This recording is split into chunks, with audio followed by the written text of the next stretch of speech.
This is Tips and Tricks on Riding on Dirt with Lorenzo Boutall, the TDA bike mechanic. Okay, when starting to ride off-road, the first thing you want to consider is your tyres.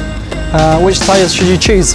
Wider tyres, a bit more of a cushion, so I would say tyres are the most basic suspension of a bike, so wider tyres and lower pressure.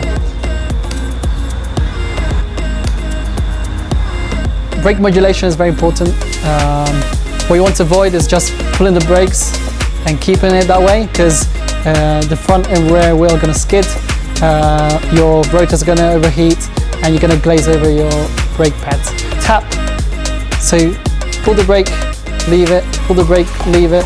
So it also allows your arms to be more relaxed, so when you're going over bumps and stuff, you're not stiff like this, but just smoothly roll over everything. So when you're riding downhill, you want to move your weight towards the front. Therefore, putting weight on the front wheel will give you more control. If you go towards the back, the front wheel won't have enough traction and just be skidding about all over the place. While on uphills, you want quite the opposite. So you want to go a bit back with your weight so that the rear wheel will get traction and it won't skid out.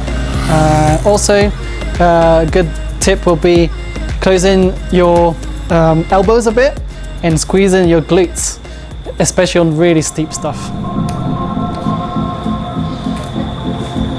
Cadence is also very important. When riding off-road, you probably want to drop a couple of gears, so ride a bit of harder gear at a lower cadence, and you want a nice round pedal, so they always put power down, no empty spots when pedaling. So always put watts constantly so that you roll over everything, you don't slip and skid.